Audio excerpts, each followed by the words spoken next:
Listen when you be quiet. Once it is like that, so it's quiet. Greetings everyone.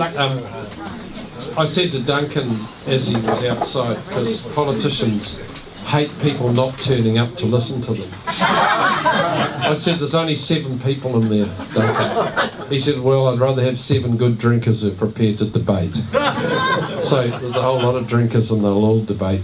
So it's great to have a good turnout. This is a topic that we all need to think through, we need to debate it, we need to discuss it as a community, and this seemed to be a good place to start.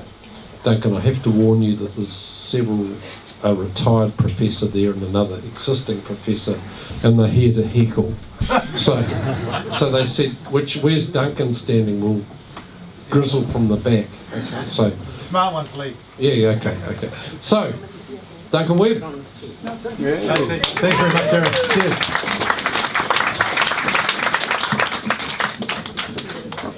There we go. All right, so this, I've already tried to walk from the bar into here and been stopped about 4 times by people telling me, their various versions of how we should regulate speech. And if it shows me one thing, it shows me that it's by no means an easy question. So my real starting place is that there's never ever actually been agreement on what speech we should allow and what we should prohibit. It's been a total moving feast, probably for the last 200 or 300 years. So let's have a look. That's there you go. That picture there. That's a protest against the government of Israel about the rights of Palestinians. And that's just one. We'll see what comes next. And when I tweeted on that, I got called an anti-Semitic bigot. And they're nasty words, anti-Semitic bigot. But in the Twitter sphere and so on, it's certainly nothing we're going to worry about. So I want to make that clear, that this isn't about necessarily stopping any speech which is hurts people's feelings. The first thing to remember, though, is that never ever have we actually had unfettered speech, and we don't have it today. So these sort of ultra-libertarians who say anyone should be able to say whatever they want, whenever they want, not only are they wrong, but they don't actually believe it themselves. Because as soon as it comes to things like defamation, copyright, protecting their own intellectual property, advertising, all of a sudden they say you should be able to say whatever you like unless it affects my commercial interest. Where we draw these lines, and I think this is kind of one of the wider points I'd make, it depends very much from where we stand. And I guess, can I just say, in my recent life, previously academic, practicing lawyer and so on, but in my recent life, I guess that's one of the insights I've got, that having talked to a way more diverse group of people than I ever have, they've got different views about this, and they bring a whole lot of experience, personal experience to it, that I guess I hadn't really thought about before myself. The other theme that I want to talk about is this one of amplification. The idea that in 1790, if I had a radical thought that was likely to bring down a government, what did I do? I used that amazing, relatively recent invention, the printing press. I ran off some pamphlets and I handed them out in the street. Quaint though it may seem to us now, that was being radical then. Now we have a problem of amplification with social media and the internet generally, and other broadcast mediums, which mean that false, malicious and pernicious speech can have a power that it never had before. But that's equally the case with good, righteous, if you like, speech, which is aimed at good things. We can also use those tools there as well. And then the other theme, and this is just introductory, I hope you realise, is what's harm. Because I think if you say something really banal, you say, look, we should prevent harm. Everyone's like, yes. There is a long discussion into what we mean by harm. I mean, my feelings were harmed being called an anti-Semitic bigot, because I really don't think I am. I think I'm the exact opposite of that. But that's not harm that kind of the law or government needs to be interested in. And then we get a question of, are we talking about harm in magnitude? How hurt do my feelings have to be? Or harm of kind? There's no physical harm, so why would we worry about mere emotional harm? And I must say, I think the discussion is very much in that space at the moment. Obviously, physical harm is something we absolutely want to prevent. But increasingly, we're recognising that harm, and I use feelings a bit facetiously, but harm to feelings can cascade into something much more serious. And it can cascade into real mental trauma and then cascade into actions being taken. So I think we need to think about that. And then, of course, there's the causal link. We can think about, if we think about and then although this is an interest I've had for a long time, I think the reason we've got a lot of people here tonight is because of what's happened in Christchurch recently. When you ask the question, what caused that, you can't point to any single particular piece of speech or propaganda or far-right white supremacist literature. However, that's not to say there wasn't some kind of causal link between what goes on in that far-right white supremacist space and what happened in Christchurch. That's a much more difficult question as well. But then I guess this is my, returning to my earlier point, free speech is all very nice if you've got a loud voice. And I guess I'm saying this coming from the position of privilege, if you like, but my voice is not one that often gets shouted down, both physically and metaphorically. Coming from a position of being a politician, lawyer, professor, it's hard to shout me down. Whereas if you come from a position of, a minority group, and a person who's not well educated, so on and so forth, it's much easier to get pushed out of that space. And I think we need to think about that. So think about it in a little more sophisticated way. So here is my somewhat banal, uncontroversial thesis for tonight. So the law should prevent speech which is likely to cause real and significant harm. And I've underlined some of every word there is carefully chosen, of course, but I've underlined some of those words which I think are the kind of real trigger words that are going to cause us. Because that in itself, as with any kind of rule, that of itself doesn't really tell us a huge amount. And I want to just put the discussion in context. I think forgive me for kind of being the geeky professor, but one of the things we forget is that human rights are a new thing. Human rights they're really, although you can trace them back, they really came into their own post-World War II, post the genocide of the Holocaust, post the use of nuclear weapons. And we started to think, hang on, we need to take a step back. So if you go back historically, the kind of right to free speech that we think of, and a whole lot of other rights, you can trace them back to Magna Carta and the Statute of Westminster the First and all kinds of things if you really try hard. But in real terms, it wasn't until the modern era, the kind of era of the Enlightenment, when we started talking about rights, if they were actual legal things, which had some significance. Whoops.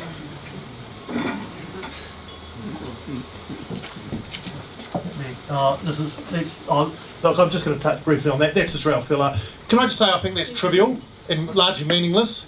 The thoughts of what a rugby football player of some sort says about, hands up, someone who's none of those things. I just think, I kind of want to push to that one. That made huge media headlines. It's really quite trivial. And these are just examples, but there's a couple of others. Stefan Molyneux there with his thoughts. I've missed a page. That's getting more troubling, isn't it? When he's talking about essentially a violent conflict between people of colour and whites. And then this guy, Roosh, who gives dating advice on the internet via YouTube, talks about rape, there being no such thing as rape if a woman voluntarily enters into a premises. I mean, that's pretty disgusting and despicable speech. Do I think they should be prohibited?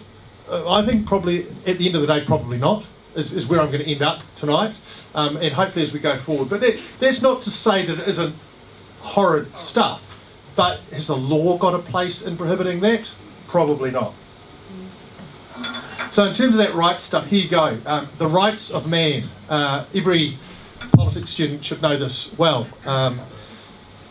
So this is 1791, it was published, A Defence of the French Revolution. This thing was viral, it sold 1 million copies. So in 1791 and the couple of decades afterwards, that would be considered probably, outside of the Bible, the best-selling book in the world. And if you look at it, it had the outrageous suggestion that government was based on consent of the people. And when the government was corrupt and the people withdrew their consent, it was appropriate to overthrow that government and replace it with a new form of government which was based on consent. So, I mean, in the context of the French Revolution, it was a defence of the French Revolution, and of course in the United States at the time, it was very much pro what was going on there between the British and the merging United States. The English weren't excited about it. Of course, they had what was still very much more of a monarchy than a constitutional monarchy, although it had a parliament and so on. Of course, they were concerned that the principles underlying Thomas Paine's Rights of Man were seditious, that they were aimed overtly at undermining the authority of government and replacing it. And so Thomas Paine was tried in absentia, found guilty of seditious libel, and sentenced to death. So that's an example. That's an early example of suppression of free speech, which now today, you've got to remember back then. I think you must contextualise it. Back then, most of the United Kingdom, most of England, was up in arms at the outrage of this work. That it was seeking the overthrow, essentially, of the status quo in England in particular. Except for Ireland. Yeah, so that's why I said United Kingdom, then said England. I corrected myself. I thought someone might chip in. The Scots weren't too worried either, I suspect. It depends on who it was in England as well, though. Pardon? The lower classes didn't. Well, you're probably right there. But it's interesting to see that since kind of back in those days, and even the 1900s, we've abolished a whole lot of crimes around free speech. So blasphemy, which would have been considered, a cornerstone, a social and moral cornerstone of our criminal law, is gone. Criminal libel's gone, and seditious libel's gone. So that's what I mean. And just by blasphemous libel, when do we abolish that? Yesterday. 2019. Yeah. I only ever had one charge, but that's how long ago we had it. And can I say, I sat on that select committee, and genuine people came in telling us that the sky would fall if we repealed that section of the Crimes Act. What exactly was it? Seditious. Well, no, that was the other thing. No one was entirely sure. Blasphemous libel is undermining the kind of authenticity, probably of the church rather than religion generally. It probably was intended to be the church, and essentially saying it was not a legitimate foundation of moral authority. So, I mean, I've got a picture a bit later on of the Madonna and the condom, if you remember that particular fine work of art. Artistic merit aside, that was arguably a blasphemous libel because it undermined what the Catholic Church in that case stood for. Fair enough. So insightful. How's the world changed? Well, we've got, as I've said, we've got the rise of human rights. The idea, and look, even with human rights, recognise how much of a moving feast human rights are. That, the right to life, the right to liberty, they're rights that emerged very early on, but the right to free speech, at least in the United States Constitution, was added as the First Amendment. But ever since then, there has been an ongoing negotiation, usually an expansion, but a negotiation of what is a human right. And we're still having that conversation, aren't we? When people talk about a right to work, you won't find it in the New Zealand Bill of Rights Act, but you will still find a meaningful discussion about it. But even in our legislation, New Zealand Bill of Rights Act, it's recognised that all of those rights are subject to limitations set out clearly in law, which are appropriate in a free and democratic society. So, I mean, and that's, free speech is no exception to that. And then I've also got a little excerpt there from the International Covenant on Civil and Political Right, which fundamentally says the same thing. And then just because I need to practice my graphics skills, you know, I just think it's, that's totally made up, but I think we need to just recognise the massive shift, that absolutely seismic shift in what communications have done since 1992 when the internet became a thing. Yeah, and obviously social media, whether it be Facebook or Twitter or whatever, that is a different tool again. So whereas Thomas Paine, probably the most influential single work on politics since Aristotle, issued 1 million copies, Kim Kardashian gets 5 million views on an interview. I think it's Kim. I don't really know those people, but you know, that just shows it just shows how utterly fatuous material is pretty much instantaneously communicated. And then, you know, slightly more concerning is the President of the United States.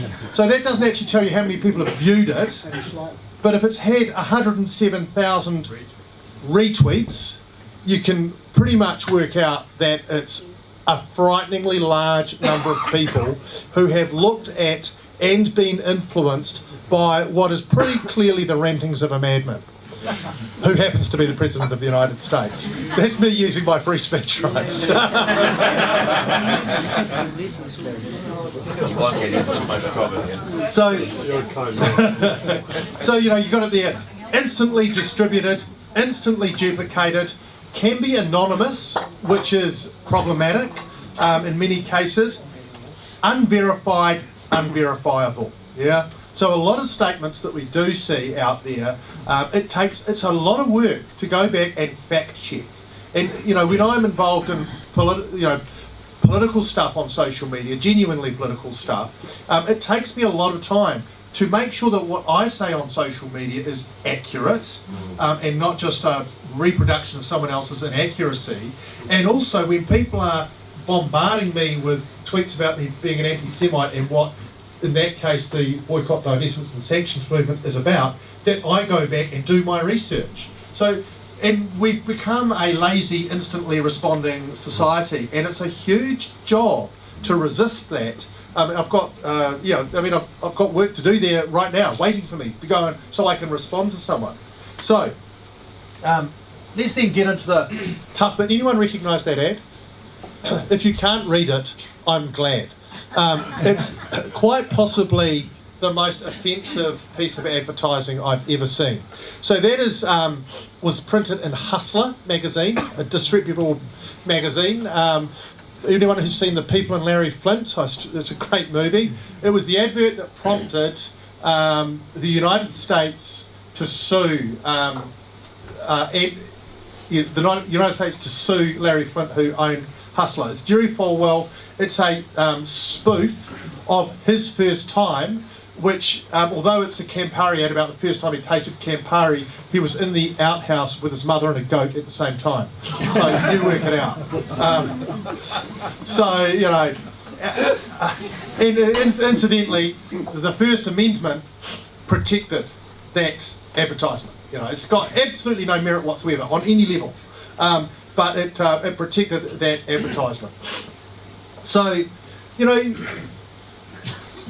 here's some questions, and can I just say, this is an ongoing discussion in government. Everyone knows that.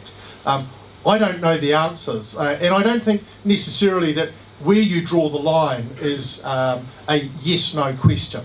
It's a question of negotiating it, understanding where we are as a society, and understanding some of those wider questions about harm. So, is there a role in the law for controlling hateful and morally repugnant speech? So, you know, I'm a straight white guy, straightish. I'm straight. So it's not. I don't. Israel Folau's tweets about you know, homosexuals going to hell. Don't touch me at all. You know, and I, you know, don't believe in hell. So it's really not, doesn't really scratch the surface at all. For other people, that really does hurt. Particularly people, if you think about it, who are in his community and who see him as a leader. So let's just remember that. However, as I started off with, we don't tend to prevent hurt feelings. And then, here's in the United States, all speech gets pretty much the same protection. So that's why I use this advert. An advert with absolutely no merit whatsoever gets the full force of First Amendment protections in the United States Constitution. Whereas I don't, in our New Zealand Bill of Rights Act, it's about proportionality. What is the right being protected? What is the harm being prevented? What is the right balance to be struck in a free and democratic society? So we take a slightly different approach to that. And I've got a few, just to stimulate, you know, get the juices flowing. Is political speech more important than, I don't know, advertising? Is religious speech, you know, should we be protecting religious speech in particular so that people can have particular views? And art and entertainment, you know, do you protect art above entertainment? Is there even a difference? You know, there's some real questions in there. So, and then this is a little bit of fun, I think. Anyone recognise that picture? So that's on Colombo Street at the moment. That is, you all know Peaches and Cream, the adult shop. I saw you there last week. So, you know, one of my constituents sent this in to me and said, "This is an outrage. Stop this." And you know, my immediate approach was, "Don't be silly. You know, it's a sex shop. We have sex shops." But then, you know, you've got to think about it. I looked at the kind of legal framework, thought, well, if it was illegal, how would it be illegal? It's a bondage scene, so if you can't see it, and or if you don't know what it's all about, you've got a woman holding a chain with a dog collar around a man's neck, who's and she's also got what's called a paddle to inflict a little bit of pain, and they look like they're just about ready to have some fun. But it does look, it links violence and sex, and that's one of the kind of boundary areas of decency that you wouldn't necessarily want to expose your 10-year-old to. It's not about you, it's about a young, or, you know, pre-pubescent person. Impressionable. Yeah, impressionable, and making sure that you're sending the right signals about what a functioning sexual relationship is, and that this isn't necessarily the first place to start. Yeah, I mean, that's important, isn't it? About what we teach our children, and that's the whole issue about pornography on the internet as well. So when I reflected on that, I thought, hang on, there actually it's more than taste, and it's not good manners or hurt feelings. Is it my moral sensibilities? Is it me saying, you know, my own view is, if you want to do that at home, it's fine, you know, two consenting adults dressing up, having fun, go for it. But there is something going on there about harm. But it's not harm in a sense that that young, impressionable 12-year-old is harmed then and there. It's something about wider social harm. And it's not something we're very comfortable talking about in terms of free speech. That we want to control expression because it weakens our moral fibre. We don't like that at all, you know, and we can see why. Okay. So, I just want to touch briefly, and to anyone who does know the law in the room, this is very much a very loose synopsis. Because this whole idea that free speech, that we have fantastic free speech right now, is pretty much bullshit. We don't. We've got all kinds of limit on speech, and this is just a selection, very much a selection. harmful digital communications, and this is just a grab out of it, it's an offence if someone posts a digital communication with the intention it cause serious emotional distress. That's probably the most unusual one, because serious emotional distress is a relatively low threshold.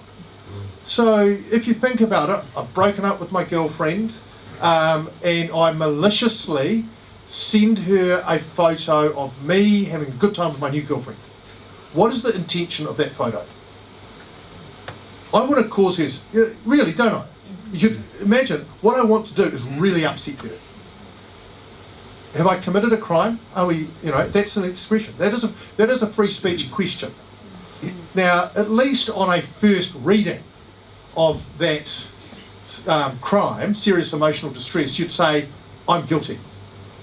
Now, I think when we got to it, there's a few things that would go on, and there's a very strong presumption through the Bill of Rights Act that we limit constraints on free speech. And I think that's the discussion that would go on in court. I'm not familiar with any of the cases in this area, but at least at first blush, we've got a question. Yeah, Patrick. Duncan, I was just thinking, emotional distress from which viewpoint? Like, we're being a bit ethnocentric here, because I can think of people, an example was a refugee woman with her 10-year-old son in a dairy.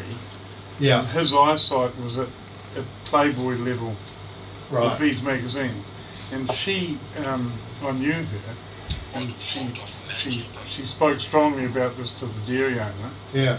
And from her point of view, that was absolutely causing emotional distress and unacceptable in her world. How could you ever have that?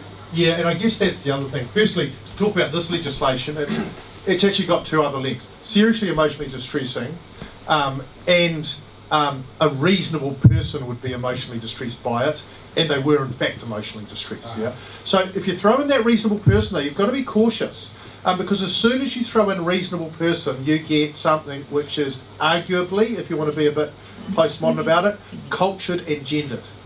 Yeah. So that's a really good point you make, because sending a photo of a woman in a bikini is not emotionally distressing to most people, but to some, in the Muslim community, for example, it could be seen as deeply offensive. Yeah. So now we immediately have got a cultured concept. Hang on, we'll ask the questions after he's Okay, Gary's good like that. He'll keep things in order. Defamation, again, a limit, and just one expression of defamation, something which is both untrue and brings someone into hatred, contempt, or ridicule. Yeah. So and that's told to other people. Inciting racial disharmony. This is the Human Rights Act offence. Intending to incite hostility or ill will or bring into contempt or ridicule any group of persons in New Zealand on the ground of colour, race, ethnic or national origins.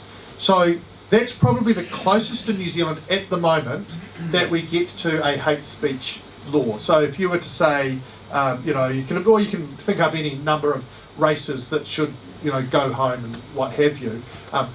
Now I don't think necessarily saying go home, you're not doing our country any good is going to do it. But as soon as you start pillorying them for their for their race, and saying that they are a horrible group of people who are intrinsically inferior, things like that, you're going to be starting crossing the line into inciting this racial disharmony.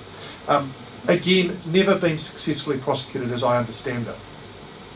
There's a little summary offence: intent to frighten or intimidate any other person. But wait, here's the Ginzu steak knives. Offensive language, and if you look at it's interesting, offensive language, if you look at it, addresses any words to anyone intending to threaten, alarm, insult, or offend. Yeah? So that, again, it looks like a very low threshold. But if you do look at the case law on this and similar offences, it's very much moved with the times. So what is expected to be, and of course it's a criminal offence, so the intent of the person saying it's very important. What is intended to be insulting or offensive, the threshold is going to be quite high. But nevertheless, it's still an offence.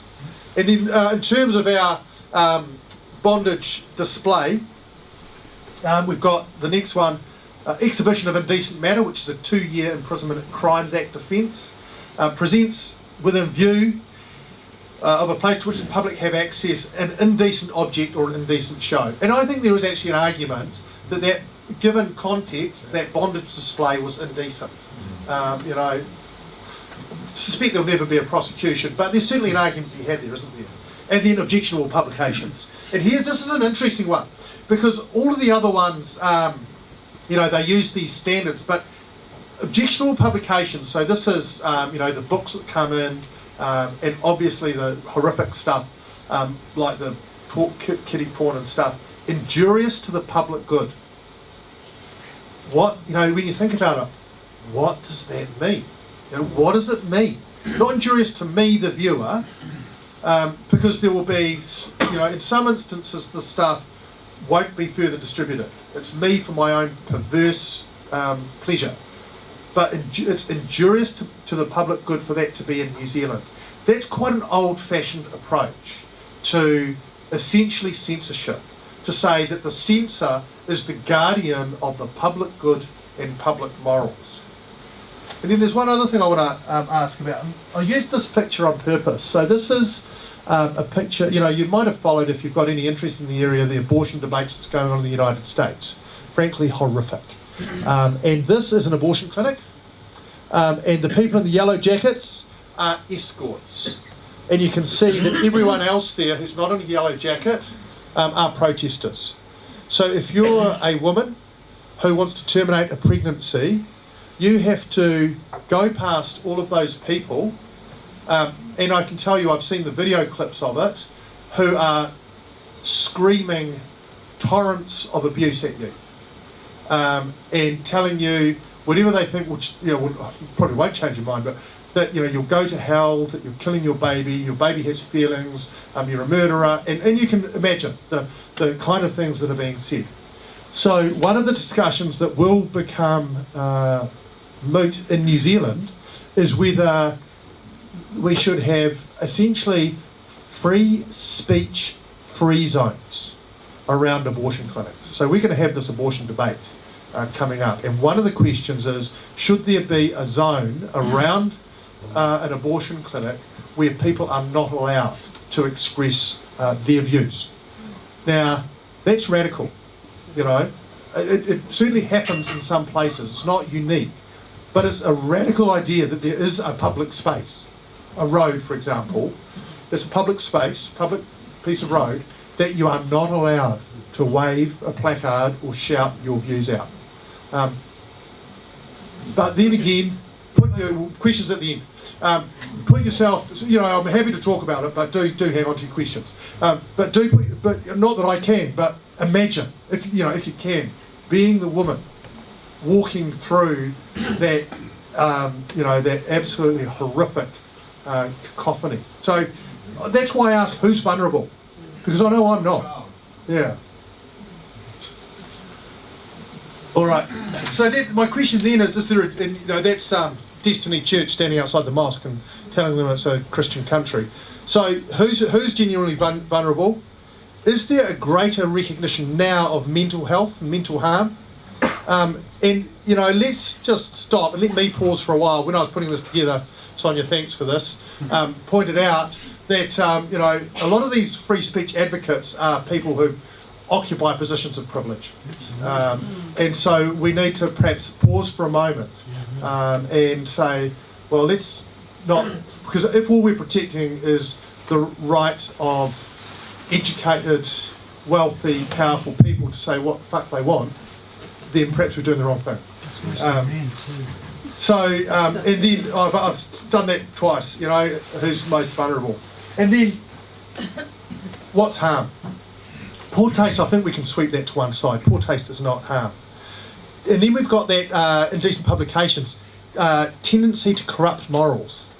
I mean, that was pretty much dismissed, but increasingly people are saying, hang on, let's not be too dismissive of the erosive and corrosive effect that truly unfettered speech can have in areas like white supremacy, in areas, well, in a whole lot of areas.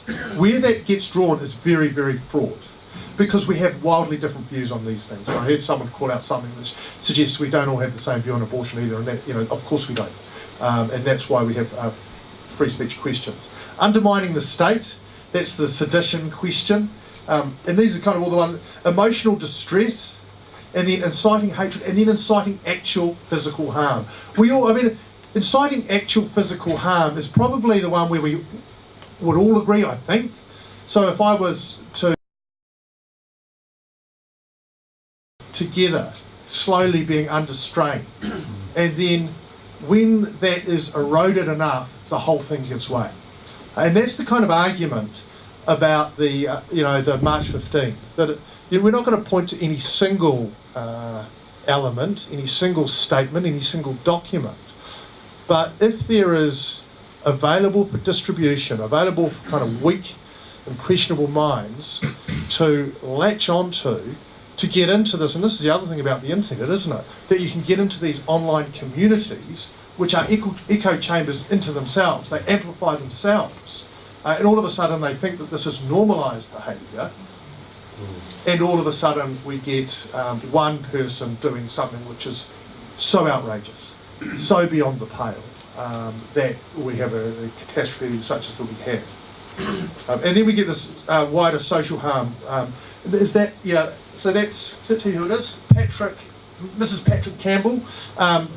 They can do whatever they want. These affectionate people can do whatever they want as long as they don't scare the horses.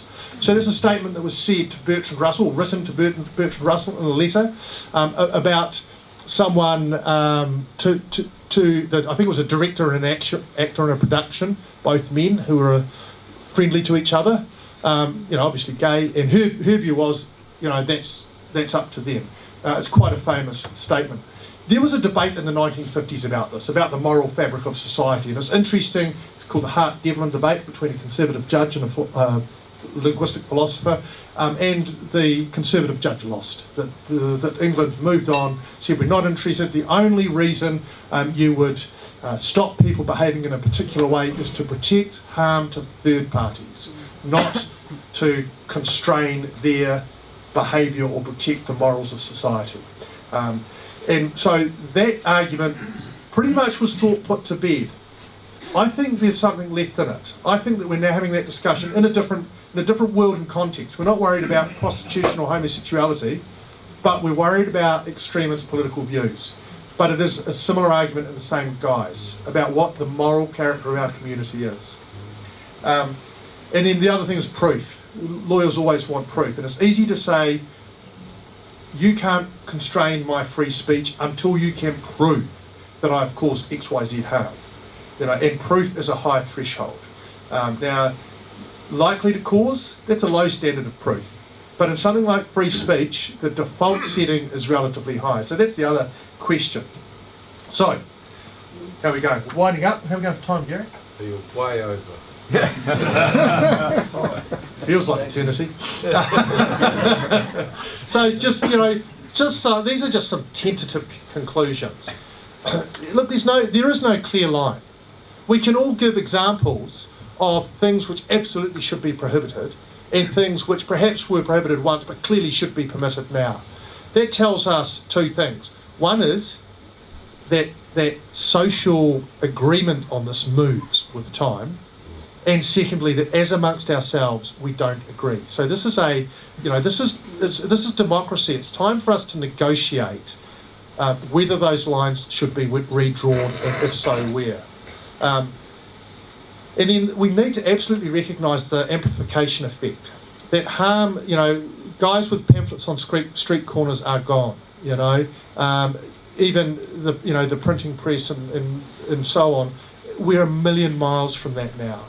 The internet does things faster, bigger, and I think we need to recognise this in quite different ways. We can have communities, internet-based communities in and of themselves. Small communities amongst people who all know themselves, larger communities against strangers across national borders. Now, how we regulate that as a kind of political come legal question, I have no idea. But we've got to recognise that it's out there. And I guess, we absolutely need to be awake to the realities of vulnerability. The fact that It's our weakest and most silent communities who are most likely to be on the receiving end of unfettered free speech rights. And so we need to, when we're thinking about this and discussing it, and I think, and it's good to have those voices in Parliament to be able to speak out about that, but we need to be very much aware of that. Having said that, free speech, is always, I'm an absolute advocate of free speech to the highest degree possible. Particularly, I think the Americans have gone too far in some aspects with their protecting all commercial speech.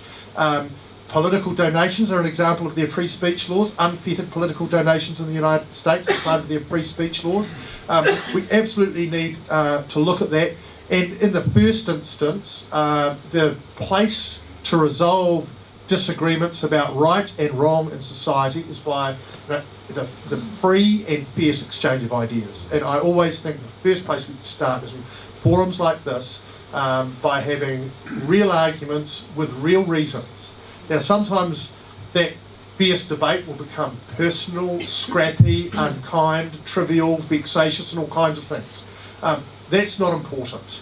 We don't want to start prohibiting that, but there does come a point where some speech, some words, some expressions and communications are the genuine cause of real harm. And I think the conversation of exactly where that is going to be ongoing for a while yet. That's it. Thank you.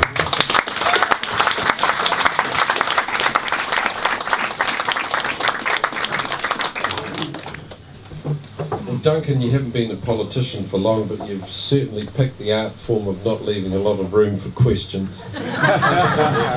So, Gary, can I just make a quick observation? Robbie. And I'll try not to be boring, but I read this today, and I'm a pretty hopeless lawyer, but this involves a defamation suit in England, and where a Mrs. Stoker had posted on Facebook that her estranged husband had tried to strangle her, and her estranged husband sued her for defamation on the basis that was a normal reader, the man on the Clapham omnibus, would read that he tried to kill her. And 76 months later, it went to the Supreme Court, and the decision's just been released. And he says that they're wonderful, wonderful words. And if I can just bear with me for 1 minute, here it goes. So the Lord Kerr said, the hypothetical reader is taken to be representative of those who would read the publication in question. Lord Kerr confirms a new class of reader, the social media user, the latest archetype, joining the man on the Clapham omnibus, is a speed-reading millennial offspring of the reasonable reader, scrolling quickly through media while the omnibus trundles. So You just missed the Clapham omnibus. things are changing all the time according to our that's social right. rules. Yeah. that was a That was a comment? It was just a comment, not a question. I don't need any else. Robbie doesn't know. You've got all the answers, Robbie. He's married to the questioner. Right. No, I'm Right, okay. This is the man that I sought legal advice from earlier in the evening when I said, when we get to 49, our fire permit runs out. And he said, give me $1,000 and I'll start thinking about it.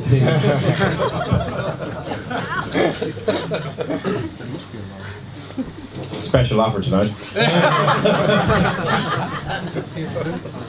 Duncan, you mentioned free speech, free zones. That would be a dramatic change in the common law world, wouldn't it? Yeah, off the top of my head, I can't recall exactly where, but I can certainly find out where there are legislated free speech zones. I've got a feeling that it's European, but yeah, you're right. And look, one of the interesting things is that the Anglo-American world, and we're included in that, have very much a rights-based approach, that you can do anything, whatever you want, wherever you want, unless someone can point you to a law which says you can't. The Europeans have always had a slightly different approach to that, which is you can do whatever you're permitted to do. Essentially turning the whole way of thinking about that on its head. So in terms of the cultural fit with the legal system, it fits much better in Europe, which essentially says, well, you're not permitted to speak and protest there, than it does with the common law world and the American. Also, do you think, like, Put the mic.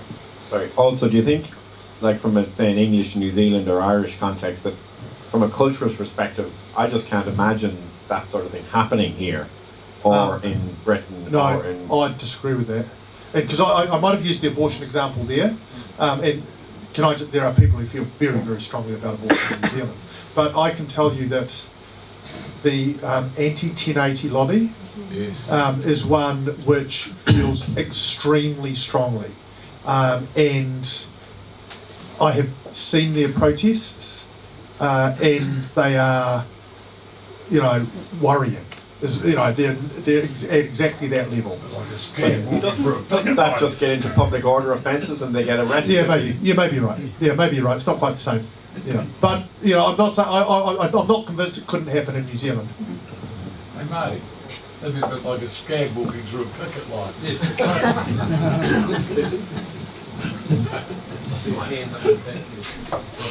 Two hands, the first one.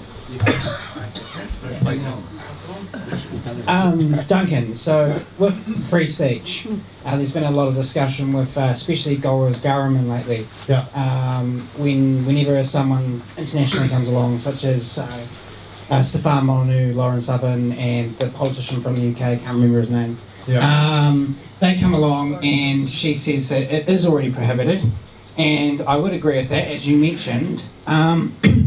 But I'd say, I just want to know whether you would agree with this and what your opinion per se on, there already is, there's hate speech and free speech, but there's already hate speech laws, so like a threat under the Crimes Act is hate speech. Yeah, so if we take a statement such, Stefan Molyneux, and I looked at some of his stuff to get an idea. There's a great, if I can just say, if you're interested in this, the Southern Poverty website is and I think it's in Alabama, and it monitors hate speech and far-right thoughts. And so if you want to find out what they're saying, have a look there.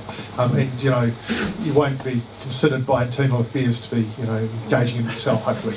But if you do look at the kind of thing that he says, he doesn't actually say, let's go and violently assault these people. But he does say truly horrible things, such as they are inherently inferior, that they have universally, other than statistical aberrations, they have universally lower IQs, people of colour, and things like that. Now, they're utterly, provably false. But I guess, and I do differ with Gaura's and Chloe Schwarbrook, who I've debated on this, that I think the place, rather than driving those ridiculous false statements underground, I think what the Southern Poverty Law Centre is doing is much better, which is to say, this is what these idiots are saying, this is why it's provably false. Now, anyone who says, let's, don our white hats and get our burning crosses out tonight and go out and wreak some violence, absolutely wrong, criminally wrong. And that will always be prohibited. But in terms of people saying stupid, hateful, false things, generally, and it's not always popular. Certainly amongst my peers, my view is not popular, not universally accepted.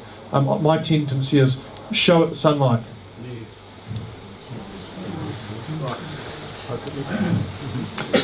I believe Solzhenitsyn said that the fact the media doesn't say very much about people who died in Soviet Russia during excesses of Stalinism shows that the media is in control of the perpetrators of those murders. And so someone may wish to say some things which you don't really read in the paper, things that are facts, things that happen in history. That's not necessary to incite a particular emotional reaction from someone. It might just be to say things that don't get the airing they feel they deserve. Yeah. And look, I heard that in Canada, someone said some facts and that wasn't the defence because they'd caused emotional distress. They were found guilty. That's surely someplace we don't want to go. So Well, there should be an absolute right to say history and facts, even if they don't fit with conventional narrative, and that a person who's normally read the reason, our reasonableness is formed by the media. The media mediates. They filter what we get, and sometimes the truth is shocking. Yeah, there's a whole lot to say in there actually. One is there are instances, the Emotional Distress Crime and the Harmful Digital Communications Act, that truth is not a defence. If you set out to send a message to someone, the classic one is, you're a waste of space, you should commit suicide. Now that is, it's got no truth element to it, but it's illegal. That is an offence under that act. In terms of the media, the internet is not of itself evil, although evil is in it, and there's a huge democratisation of information that's gone on in the media. And people like, that first slide, I've got a passion for what's going on in Palestine. What's going on there, but for social media would be far less available. So I don't entirely accept that the media is the sole arbiter of the truth. In terms of saying things, this is a horrible statement, but the truth is under constant attack and has become increasingly contestable.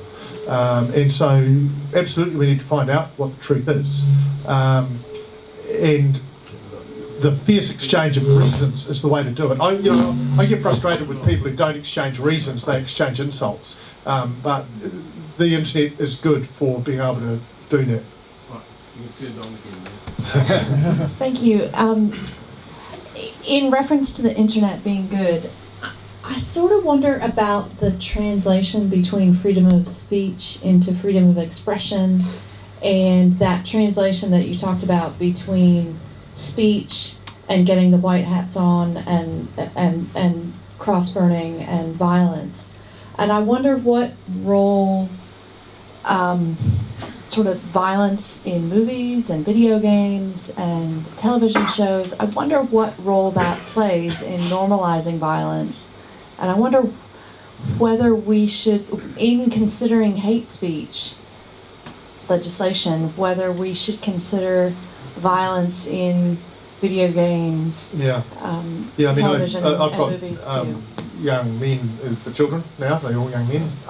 And certainly, I know that they spend a lot of time gaming and so on, and a lot of people do. And I've kind of veered in this talk towards speech, something that expresses an opinion. But it's largely indivisible from other kinds of expression, whether that be artistic expression, whether it be films, publications, and what have you. There is still a really, I think it's increased in recent times. When we had only print, we had I think we had a social discussion around pornography, and freedom of speech won there, so that magazines like Hustler and Penthouse and Playboy and whatever were pretty much freely available, and they had a certain degree of graphic nature about them.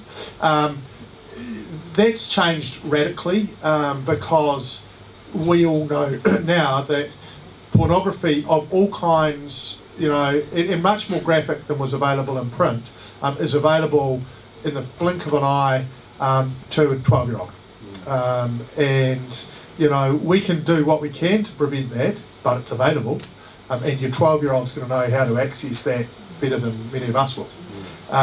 So that is, it is a huge issue, and that's that whole thing about the role of the state in protecting the moral fibre of society.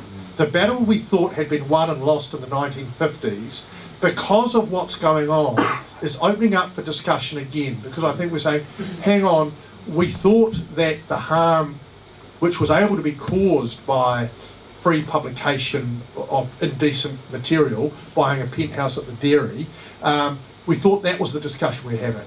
We're having an entirely different discussion now about, some pretty strange sex videos, which you wouldn't want any impressionable person to see. Just a quick note for posterity that someone on the internet very eloquently wrote recently, Fox News is doing to our grandparents what our parents thought violent video games would do to us. At least our grandparents will forget it by dinner time.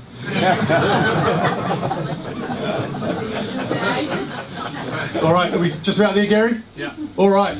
Hey, thanks. Oh, sorry. Hang on, Should hang we? on, hang on, one here. There's one over here. Yeah. 3 more. Well, first, I have to add this since you mentioned the Southern Poverty Law Centre. They were done for defamation not long ago about posting that somebody who was a Muslim reformer was an anti-Islamic bigot, so you can't necessarily trust them. Majid Nawaz, who was a Muslim reformer, was listed on their site as basically an anti-Islamic bigot. But my question was more, how do you, if the hate speech laws were tightened, how do you ensure that groups can't perniciously use those laws to shut down criticism of their own ideas? For example, if I were to say that I'm against the routine abuse of women's rights in the Islamic world, and I'm worried about the prevalence of those beliefs and those regressive sexist beliefs in conservative Muslim communities here, I'd be called an Islamophobic racist in a heartbeat. How do you ensure that? Does that come under defamation? Because it's blatantly false. Probably, I mean, if we're going to talk about that, that kind of thing, my view is that whatever you think about those views, it's going to be very hard to prohibit them under our current legal framework. And I would hope that any emerging legal framework would permit those as well. I mean, it's quite interesting, that first slide about the boycott movement against Israel.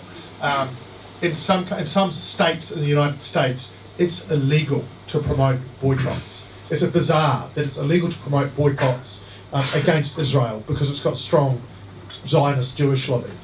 So that is very much a shutting down of criticism. Now, I don't think that'll survive a Supreme Court challenge when it gets there, but it's there already. So I totally recognise that views which are uncomfortable, views which we will fiercely disagree about, still have a place, and we've got to be very careful that whatever we do, we don't simply stop discussions that are uncomfortable and might even hurt our feelings and might cause us intense distress, but they're still legitimate political, religious discussions. Hey, I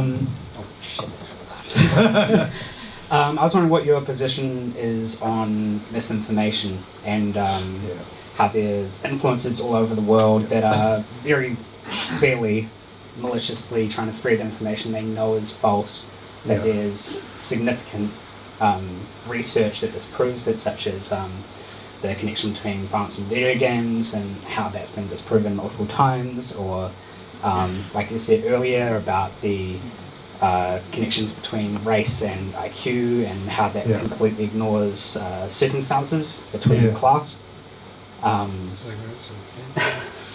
I was wondering what your position was on those types of people that spread that misinformation, whether that's something like a speech that should be protected. It's quite interesting. One of the things I'm doing in Parliament at the moment is sitting on a select committee about electoral influence, and obviously front of mind is what went on in the United States and also in Britain, and the influence that social media had. Now, social media is a great political tool. It's a huge way to spread information and ideas about politics. But when you have an organised, malicious, and essentially false use of the internet to present ideas, which, and there's actually two things there. You used misinformation, and that's one. So say we had Hillary Clinton as a fraudster. That a false bit of information. But if you generate it enough in the right circles, it'll echo enough that enough people will believe it, that they won't vote for Hillary, they will vote for Trump. That's misinformation. The other one, which was an education to me that we got a briefing on, is essentially malinformation, information that may or may not be true, but it's probably opinion based. I think Hillary's bad because, now, nothing wrong with the dissemination of that information if it's my honest opinion and I'm identified and I share it with you. I'm allowed to have that view. But when you have 1,000 people sitting in a computer centre in Moscow sharing that view as false personalities, amplify it 100 times, that's malinformation. Information which isn't false, but is pernicious and presents itself as something it's not, as a genuine individual's view. I don't think that's a free speech issue.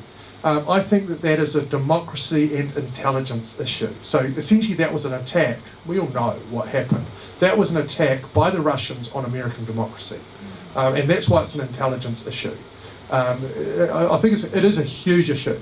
But I don't, I think I'm allowed to be an idiot, and I'm allowed to let everyone know it.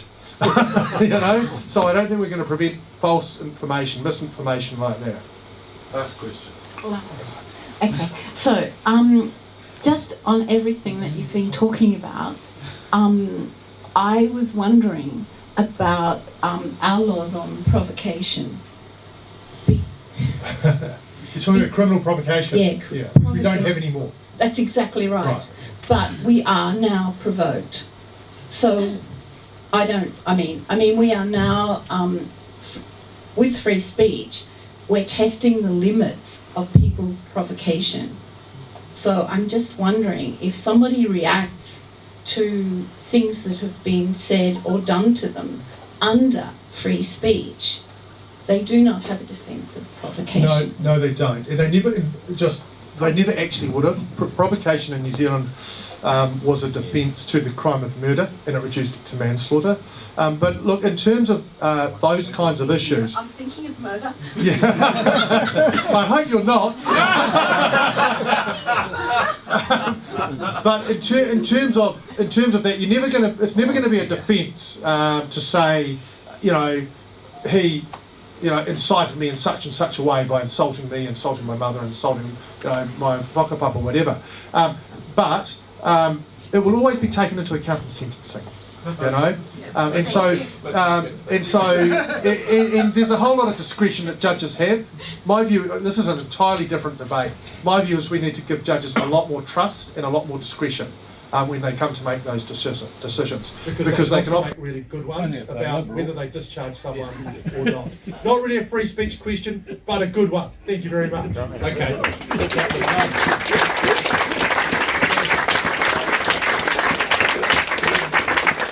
And can I invite you on the way out to have a drink so that any murderous thoughts you have, you leave at the bar? Are inflamed.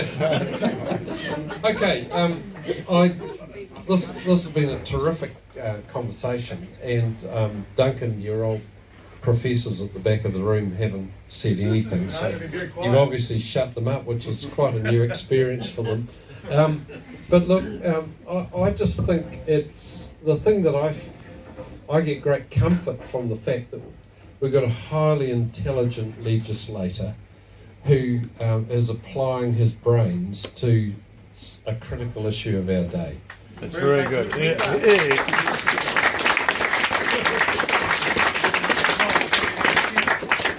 So thank you, Duncan. Next week we've got. I'm trying to shift next week. There is a talk in town. I'm trying to get the next speaker that I had lined up to move the week after. So follow the Tuesday Club notes and see if I was successful. So anyway, thank you all for coming. Thanks, Mary.